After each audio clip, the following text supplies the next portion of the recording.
Bonjour à tous.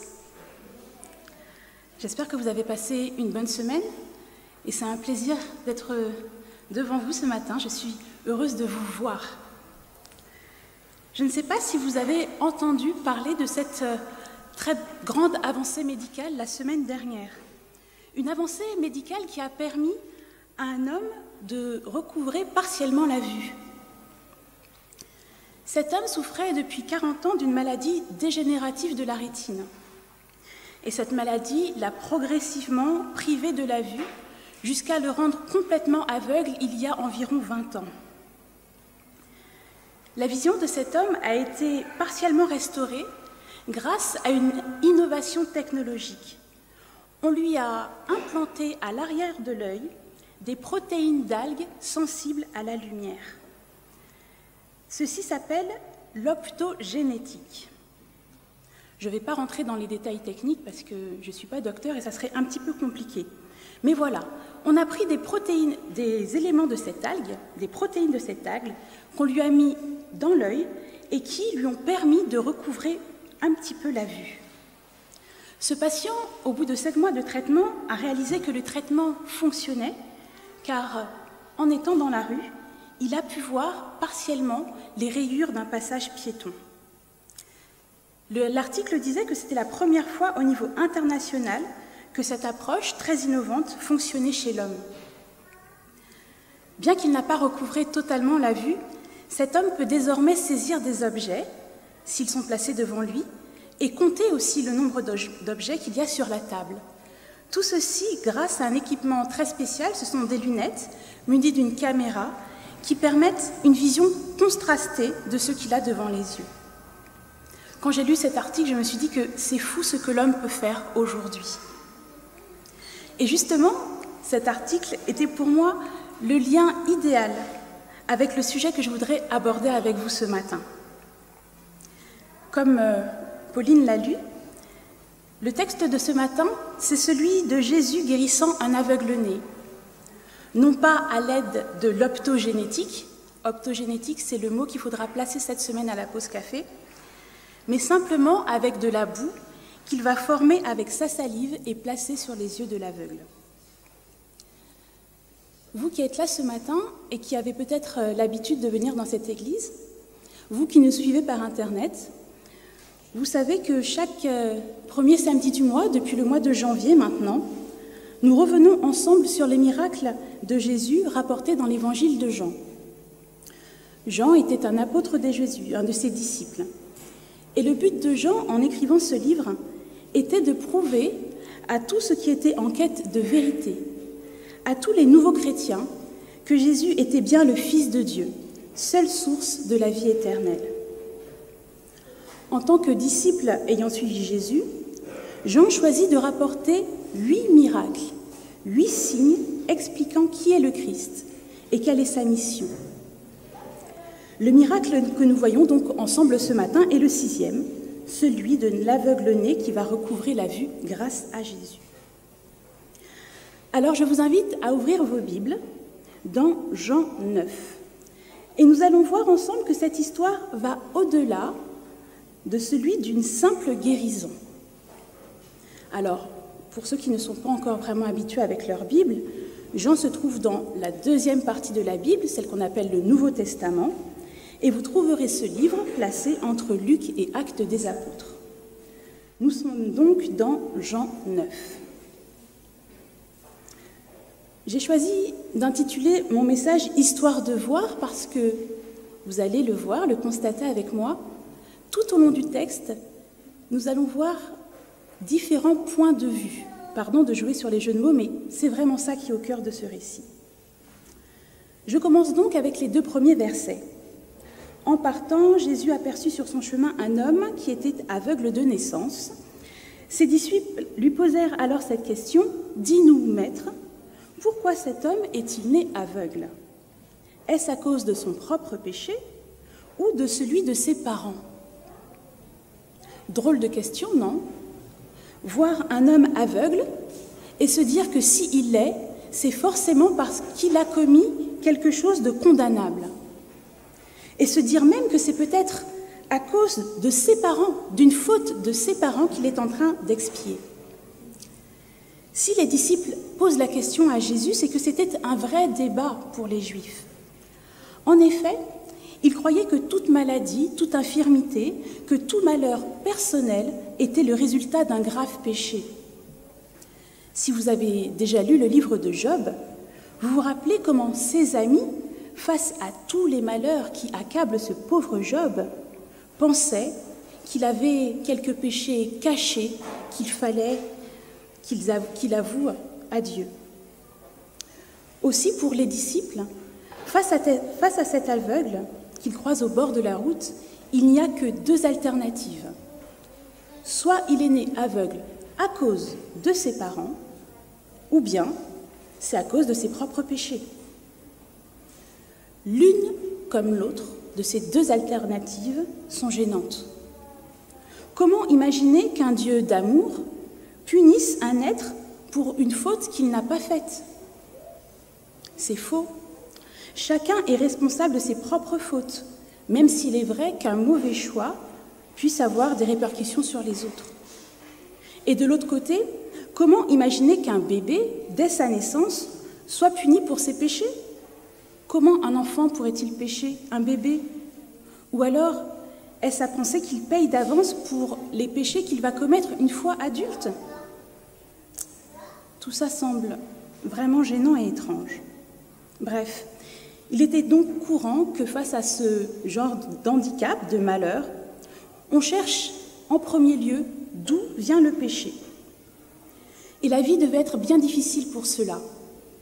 Je le nomme exprès cela parce que c'est comme ça qu'on devait les voir. Des personnes que le malheur anonymisait, pointées du doigt pour leurs prétendus péchés, et ce, par tous, par leurs amis, leur famille, leurs proches, leurs parents, condamnés à être malades, mis au banc de la société, payant pour leurs prétendues mauvaises actions. On pensait sans doute que c'était un retour de bâton, le karma, comme on peut le dire. Tout se paye un jour ou l'autre. Non, ce raisonnement est vraiment étrange. Et les disciples, je pense, n'étaient pas vraiment très à l'aise avec ces deux pensées, et c'est pour ça que tout naturellement, ils demandent au maître son point de vue. On prend ensemble le verset 3 où on peut lire la réponse que Jésus apporte. « Cela n'a pas de rapport avec son péché, dit-il, ni avec celui de ses parents. C'est pour qu'en lui, tous puissent voir ce que Dieu est capable de faire. Il nous faut accomplir les œuvres de celui qui m'a envoyé tant qu'il fait jour. La nuit vient où plus personne ne pourra travailler. Aussi longtemps que je suis encore dans le monde, je suis la lumière du monde. » Cette réponse de Jésus a dû scotcher les disciples. Déjà, il ne répond pas vraiment à la question, ou du moins partiellement. Il dit, voilà, si on veut chercher absolument un coupable, il n'est pas là. C'est ni l'aveugle, ni les parents. Alors qui? Je pense que les disciples s'attendaient à un nom, à une identification précise. Mais Jésus n'apporte pas ici d'explication au pourquoi. Jésus explique que cette infirmité va pour lui être l'occasion de faire briller sa grâce sur cet homme. Et ce que Jésus dit, Jésus le fait. Le reste du texte nous dit que Jésus va cracher par terre et avec sa salive faire un peu de boue qu'il va appliquer sur les yeux de l'aveugle.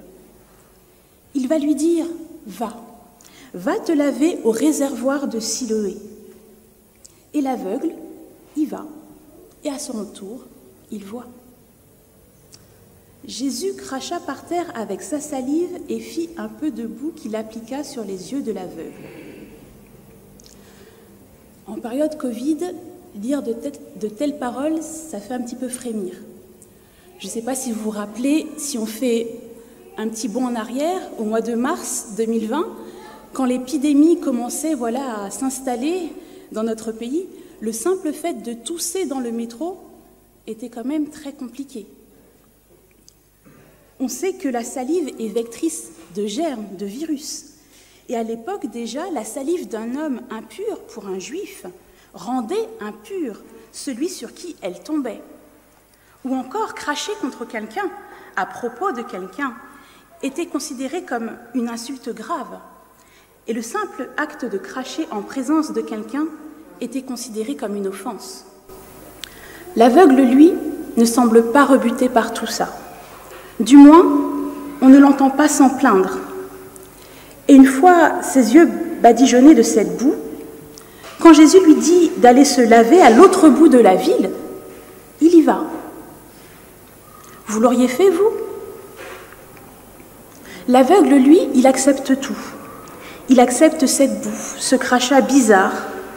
Il va en tâtonnant jusqu'au réservoir, et là, le miracle se fait. Il voit. La joie de voir. Petit sondage, combien d'entre vous portent des lunettes? Est-ce que je peux voir vos mains? Ah oui, quand même. D'accord. Combien d'entre vous ne voient rien sans leurs lunettes? Enlevez. Quelques-uns. Il y a quelques années de cela, j'aurais pu lever la main avec vous. Parce que moi aussi, avant, je ne voyais rien, mais absolument rien sans mes lunettes. J'étais quasi aveugle.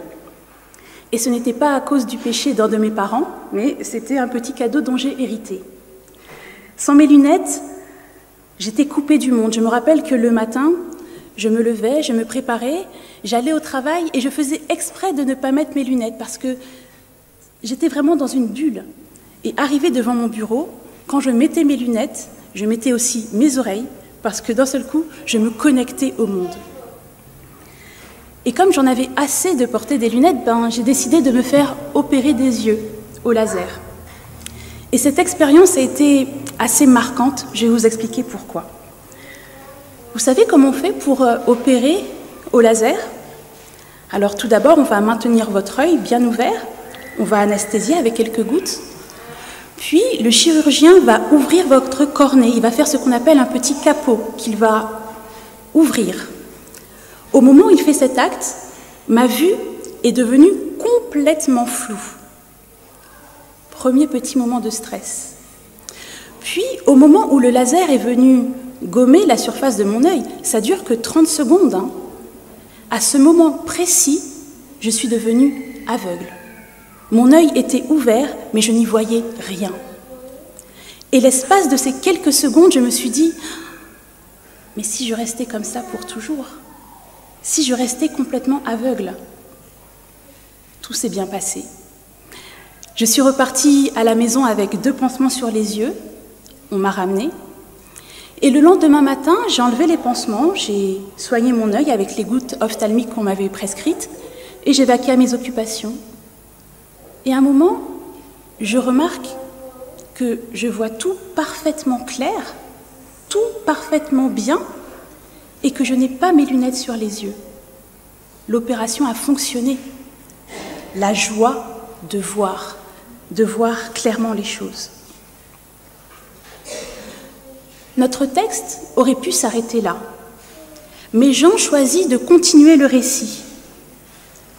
Comme je l'ai dit en introduction, l'évangile de Jean est là pour nous aider à comprendre et à nous révéler qui est le Christ. Mais l'évangile de Jean est aussi plein de symboles. Et il y en a un important à voir ici. Je veux croire que dans cet aveugle croisé au bord de la route, on peut y voir un symbole de l'homme. L'homme qui est dans les ténèbres dès qu'il naît. Un aveuglement moral et spirituel. Non pas que nous naissions pécheurs, mais nous naissons dans un monde qui a suivi la même voie qu'Adam en Jardin d'Éden.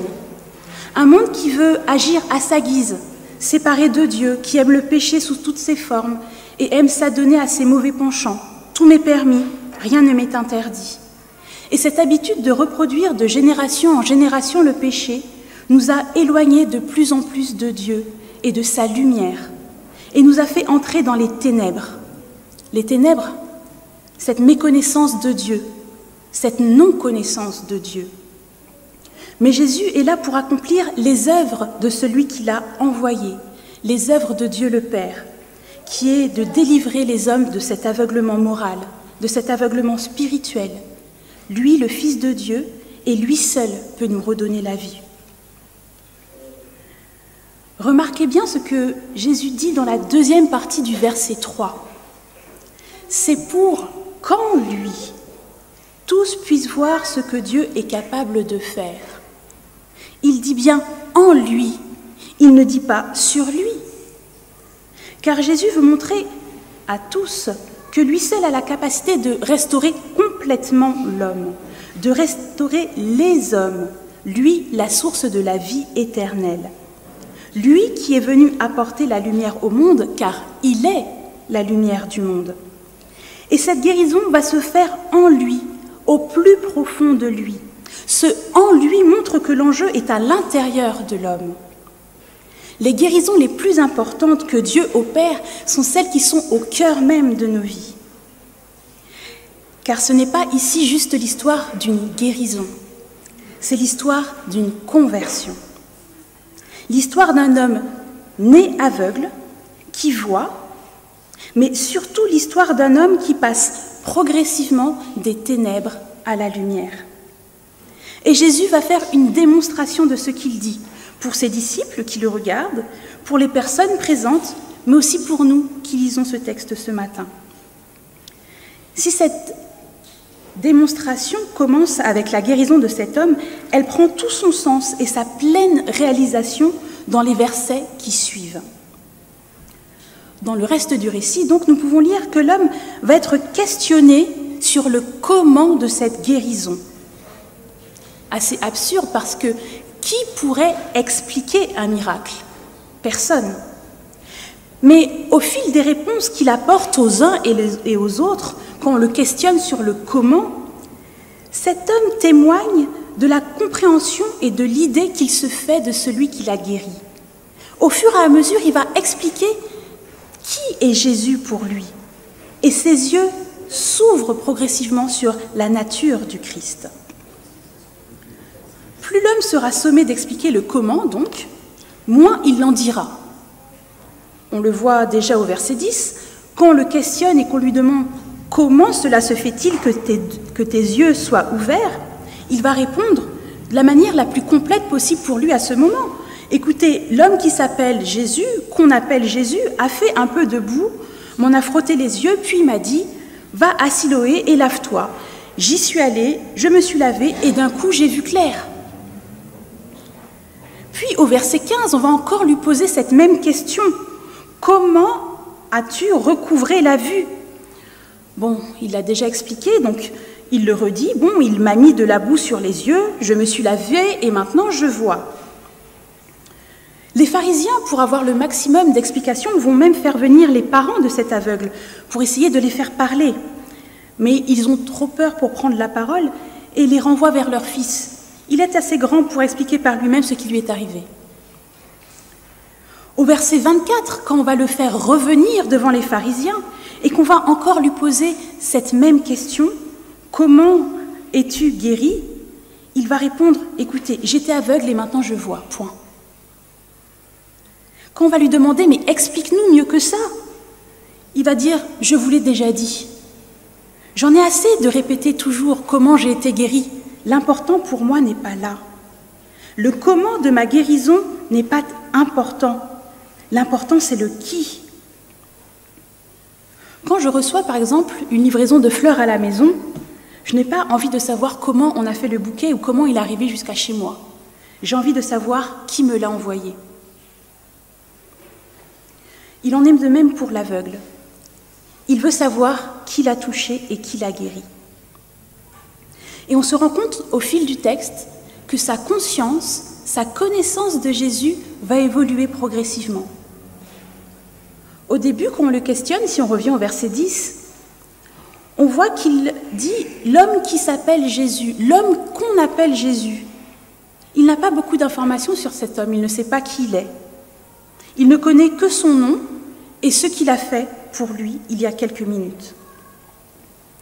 Quand il est amené devant les autorités religieuses, devant les pharisiens, Il les entend parler et débattre entre eux sur l'identité de Jésus. Il se demande, est-ce que cet homme vient ou non de Dieu? Un homme faisant un miracle le sabbat, car ce récit se passe un jour de sabbat, un homme donc faisant un miracle un jour de sabbat peut-il venir de Dieu? D'autres pensaient, mais non, un homme ne venant pas de Dieu ne pourrait pas faire un tel miracle. Les pharisiens finissent donc par demander à l'homme son avis sur la question. Bon, alors, toi qui es là, toi qui l'as guéri, tu penses que c'est qui cet homme, ce Jésus? Et il va répondre au verset 17, c'est sûrement un prophète. Tiens, quand on le questionnait, il y a quelque temps de ça, au verset 10, il disait, ben voilà, c'est l'homme qu'on appelle Jésus. Mais quand on lui demande, que penses-tu qu'est cet homme? Il va répondre, c'est sûrement un prophète. L'opinion de l'aveugle guéri leur importait peu. Les pharisiens n'en avaient rien à faire. Ils cherchaient en vérité un indice ou quelques paroles qui leur permit de fonder une accusation contre Jésus ou de démasquer l'imposture d'un prétendu aveugle disant qu'il avait été guéri. Au lieu de cela, au lieu d'avoir un indice, ils entendent de la bouche de cet homme cette première reconnaissance, un premier pas dans sa compréhension de qui est Jésus. C'est un envoyé de Dieu.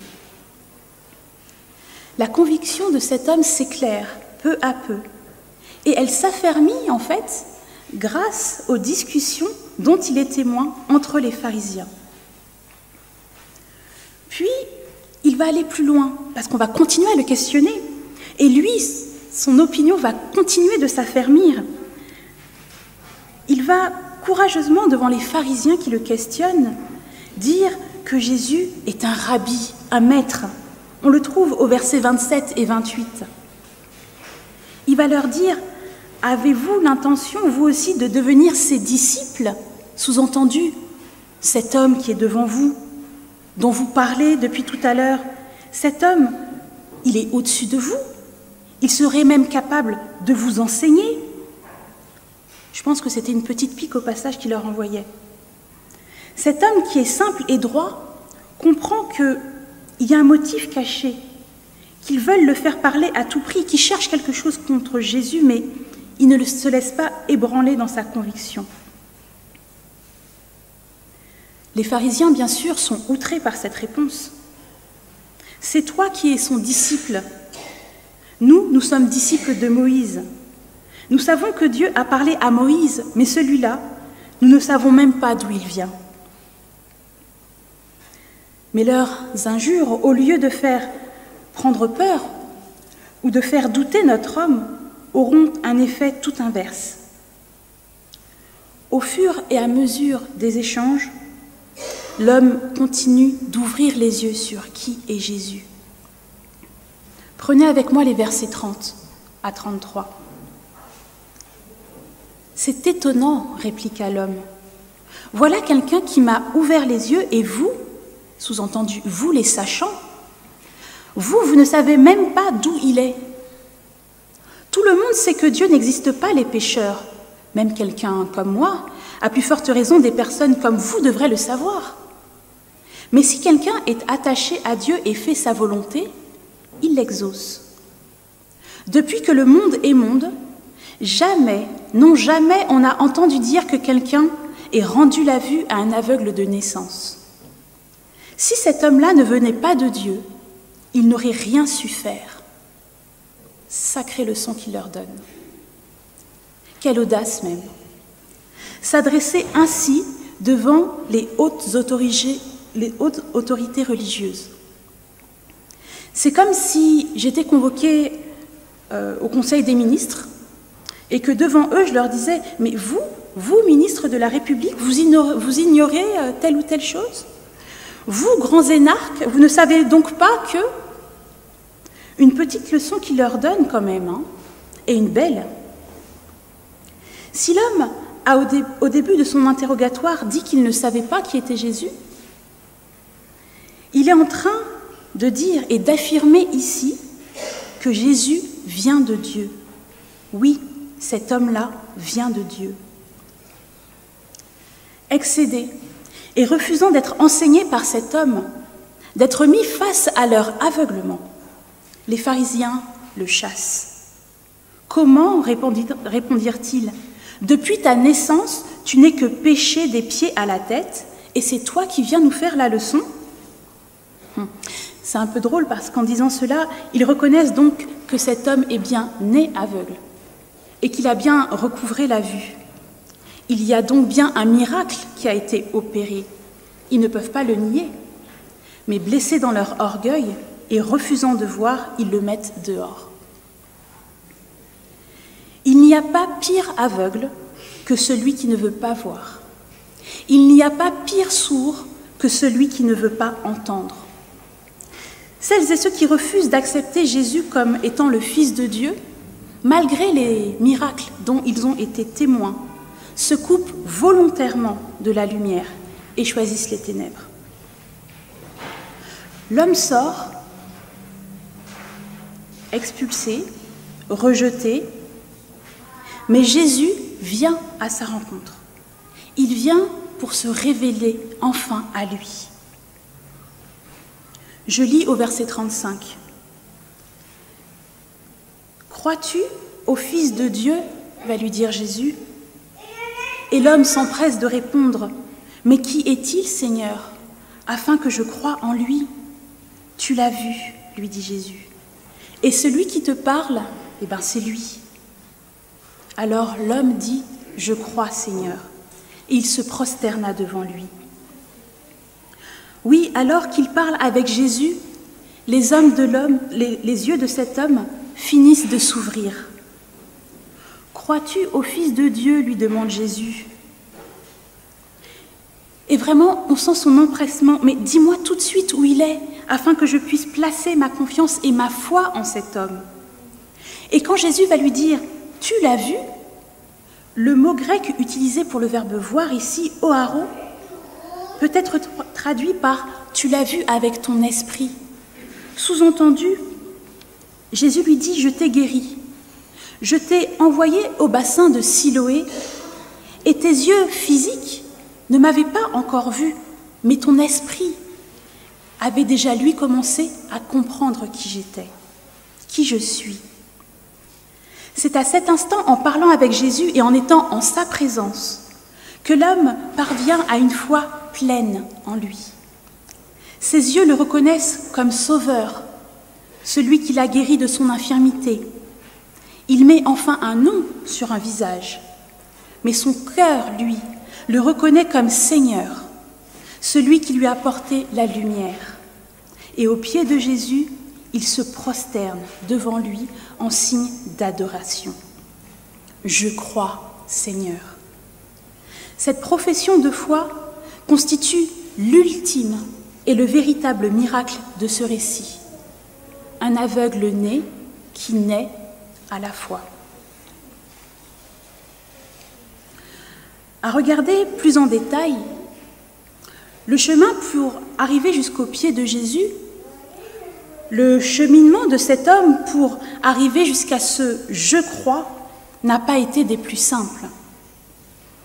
Celui qui était aveugle a dû se confronter au regard des autres, regard incrédule, regard sceptique, regard fuyant. À commencer par celui de la foule. La foule, elle est là, elle l'entoure, elle est attirée par l'anecdote, le sensationnel, le fait divers, mais elle reste à la surface des choses. Il n'y a pas d'opposition frontale à ce miracle, certes, mais il y a plutôt de l'indifférence. Et ça, l'indifférence peut être un véritable obstacle quand on a une foi toute naissante. Lorsque dans ma vie, je viens tout juste de vivre ma première rencontre avec le Christ, rencontre qui m'a transformée, il est difficile d'éclater de joie et de la partager avec des personnes qui n'en ont rien à faire. Au final, mon changement les indiffère.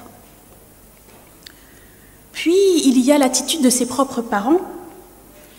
Eux, ils sont dans la crainte, la peur d'être pointés du doigt, s'ils reconnaissent devant tous que ce miracle opéré par Jésus est vrai. Ils ne veulent pas d'histoire avec les autorités. En effet, être exclu de la synagogue, dans un monde où civils et religieux ne font qu'un, c'est se couper du reste entier de la société. C'est se livrer se condamner à une mort sociale et religieuse certaine. Et puis, que vont penser les amis, les proches, la famille? Il vaut mieux ne rien dire. La lâcheté dont font preuve ses parents aurait pu être un nouvel obstacle, à cette fois toute nouvelle. Quoi de plus difficile d'affronter les grands changements de ma vie lorsque je ne suis pas soutenue par ce que j'aime, par ma propre famille? Quand on me demande de ne pas trop parler de ces changements dans ma vie, ça va faire jaser dans la famille ou dans l'entourage. De ne pas faire honte, parle pas de ça, ça va les gêner. Ils sont plus soucieux de leur image que de la joie qui transforme mon cœur. Mon changement les effraie. Quant aux pharisiens, eux, ils sont tellement imbus de leur connaissance de la loi et de son application rigoureuse et inhumaine qu'ils sont incapables de comprendre un signe aussi éclatant. Leur orgueil et leur haine de Jésus les rendent complètement aveugles. Et c'est bien ce que Jésus leur reproche à la fin du récit, nous le verrons. Mais cet homme ne se laisse pas ébranler, il est persuadé de ce qu'il ressent, il est affermi par cette lumière qu'il a reçue. Cette pression aurait pu être également un obstacle. Affirmer ce que je crois quand tout le monde me dit de penser le contraire, quand on me fait comprendre que si je pense comme ça, je risque d'être mis à part, exclu, rejeté, que j'ai plutôt intérêt de rentrer dans le moule, c'est difficile. Mon changement les dérange. Et il les dérange parce que la lumière dans laquelle je suis, cette lumière dans laquelle je suis entrée, vient les bousculer dans les ténèbres dans lesquelles ils se trouvent. Si cet aveugle peut être vu comme un symbole de tout homme, celui qui est guéri par Jésus, on peut le voir comme un symbole de tout homme vivant dans la lumière de Christ et voulant rejoindre cette lumière. Ce cheminement, on peut y voir celui que chacun d'entre nous, à un moment de notre vie, peut être invité à prendre. Dans le récit, les étapes sont mises en accéléré, on est toujours dans la symbolique, mais pourtant elles y sont bien décrites. Étape 1, se mettre en marche. C'est vrai que même si au début du récit, l'aveugle est passif, parce qu'il ne vient pas vers Jésus, c'est Jésus qui vient vers lui, qui vient le toucher et le guérir, cet homme a tout de même accepté d'être touché par lui. La foi, c'est d'abord une affaire de confiance. C'est accepter de tenter quelque chose qu'on n'appréhende pas encore très bien pour sortir de son état, même si on ne sait pas tout à fait le comment des choses. Ça commence juste, au final, avec un besoin de changement. Et le fait qu'on accepte de se laisser toucher par Christ. Donc quand Christ vient dans ma vie et me touche, peu importe le moyen qu'il va utiliser pour m'atteindre, pour me toucher, quand il vient faire rayonner sa gloire dans ma vie, il m'invite à me mettre en marche. Première étape, premier pas. Ensuite, dans mon chemin, à un moment, je vais être amenée à briller. On le voit, l'homme n'a pas peur de prendre la parole pour raconter ce qui s'est passé dans sa vie. D'une certaine manière, il est déjà témoin autour de lui que ce que Jésus opère dans sa vie. La foi, c'est une lumière qu'on reçoit. Et comme nous dit le texte, on ne met pas cette lumière sous un seau. Au contraire, on la place sur son support, d'où elle éclaire tous ceux qui sont dans la maison. En d'autres termes, quand Dieu vient nous toucher et nous apporter la lumière, il serait illogique pour celui qui la reçoit de la cacher. Au contraire, il faut la partager, cette lumière, avec tous ceux qui nous entourent. Raconter ce que nous vivons avec Christ, même si c'est le frémissement, même si ce sont les prémices de cette relation. Même si nous ne savons pas le comment nous avons été guéris, nous n'avons pas besoin au final de le savoir. L'importance, c'est de témoigner ce que Jésus fait dans notre vie. On continue le chemin et à un moment, on va être amené à proclamer. Proclamer, c'est affirmer, et l'homme le fait. Il affirme que cet homme, ce Jésus dont vous parlez, il vient de Dieu. Il prend le risque d'être exclu et rejeté. Et cheminer dans la foi, c'est être capable de reconnaître les signes que Dieu fait au cœur de nos vies et de reconnaître qui il est, de l'affirmer, quoi qu'il en coûte. Plus l'aveugle témoigne de sa compréhension de la personne qu'est Jésus, plus sa foi s'affermit. Car en croyant, on arrive à la connaissance de Dieu. Dernière étape, quand Jésus est venu à notre rencontre, qu'il nous a attrapés, qu'il nous a touchés, qu'on a commencé à briller, à expérimenter cette lumière, quand on a proclamé autour de nous qui il est pour nous, arrive l'étape du baptême. L'homme, dans le récit, va de nouveau rencontrer Jésus. Il a été exclu et rejeté, mais Jésus va l'intégrer dans un peuple nouveau, son peuple, celui qui l'a racheté. L'homme reconnaît publiquement Jésus comme Seigneur et Sauveur.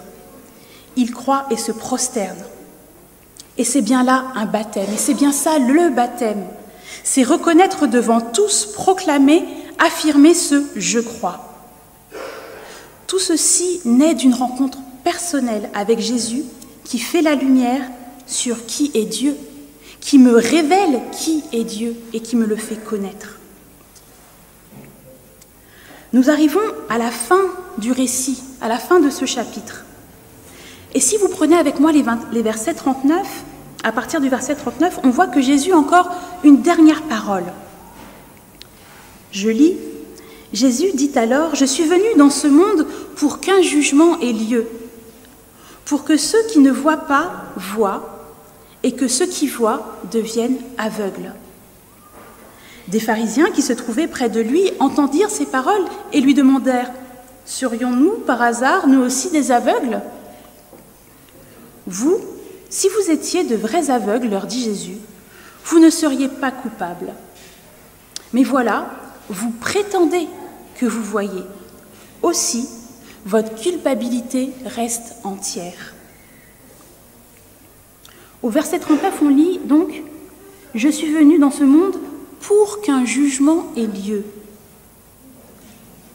De quel jugement Jésus veut-il parler ? Veut-il vraiment, d'un côté, donner la vue à ceux qui sont aveugles, ok, mais de l'autre côté, ôter la vue à ceux qui voient ?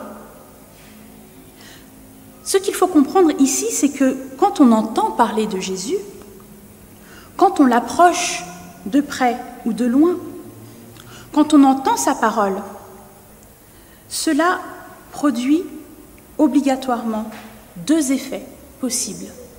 Mais les deux effets sont opposés.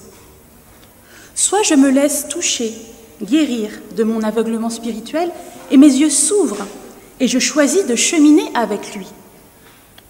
Soit je fais le choix de rester campé dans mes certitudes et je reste aveugle, cerné par les ténèbres. Et cette opposition, nous la trouvons au cœur même de ce texte, entre l'aveugle qui choisit d'entrer dans la lumière d'un côté et les pharisiens qui, par orgueil, refusent de voir et du coup s'aveuglent encore plus. Si vous étiez de vrais aveugles, leur dit Jésus, vous ne seriez pas coupables. Mais voilà, vous prétendez que vous voyez, aussi votre culpabilité reste entière. Ces chefs religieux prétendent voir et conduire les autres tandis qu'ils sont aveugles. Ils n'y voient rien, mais se disent voyants. Leur cœur est sclérosé, mais ils se disent en bonne santé. Ils n'ont rien, mais ils se pensent puissants. Avec un tel raisonnement, ils ne peuvent comprendre qu'ils ont profondément besoin de celui qui peut donner trésor, lumière et vie éternelle. Un aveugle, ce n'est pas celui qui a perdu la vue. Un aveugle, c'est celui qui vit dans l'obscurité alors que ses yeux peuvent voir et discerner. C'est celui qui a besoin de lunettes et qui n'en achète pas. Ou pire, qui préfère les porter sur sa tête. J'ai envie de vous dire, ironiquement, à quand remonte votre dernière visite chez l'ophtalmo? Est-ce que vous êtes sûr que votre vue n'a pas baissé? Ou bien encore, où sont vos lunettes? Est-ce que vous les portez sur la tête? Au fond de votre sac? J'espère qu'elles sont bien au bout de votre nez. Car plus que jamais, nous avons besoin de voir et de discerner clairement les choses. Nous avons besoin de lumière. Nous vivons une époque où il ne va pas de soi d'être chrétien. On rencontre l'indifférence générale, peut-être plus difficile, il est vrai, à affronter que l'hostilité. On rencontre aussi parfois de la moquerie, de la défiance ou encore du scepticisme. Aujourd'hui, être chrétien, c'est souvent être à contre-courant. C'est évoluer dans un monde qui se coupe plus que jamais de Dieu, qui veut le mettre le plus loin possible. Un monde qui se coupe des valeurs que prône l'Évangile. Oui, Jésus est la lumière de ce monde, celui qui a la capacité de rendre toute chose nouvelle. Il peut faire de moi une femme nouvelle. Il peut faire de toi un homme nouveau. Il peut ouvrir nos yeux à la vérité. C'est vrai que quand on sort du tunnel, d'un tunnel très sombre, le passage à la lumière du jour peut demander un temps d'adaptation. Mais au fur et à mesure, les contours se font plus précis, les couleurs plus vives et tout devient enfin clair. Jésus veut intervenir dans ta vie. Il sait précisément ce dont tu as besoin. Il veut te libérer de ce qui te paralyse, de ce qui te retient. Es-tu prêt à le laisser agir? Ou préfères-tu rester campé dans tes certitudes? Veux-tu voir? Ou préfères-tu rester aveugle?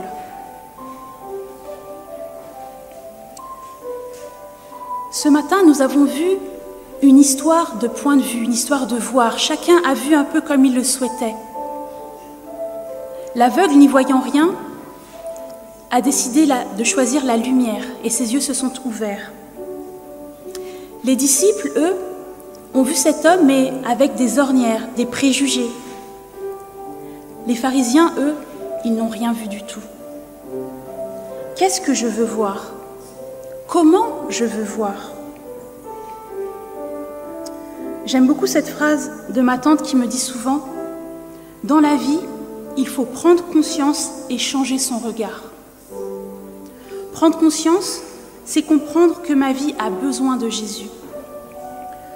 Changer mon regard, c'est enfin, oui, enfin ouvrir les yeux et voir toute chose avec les yeux de Christ, avec sa lumière.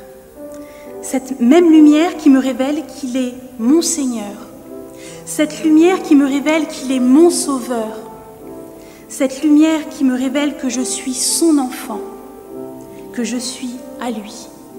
Amen.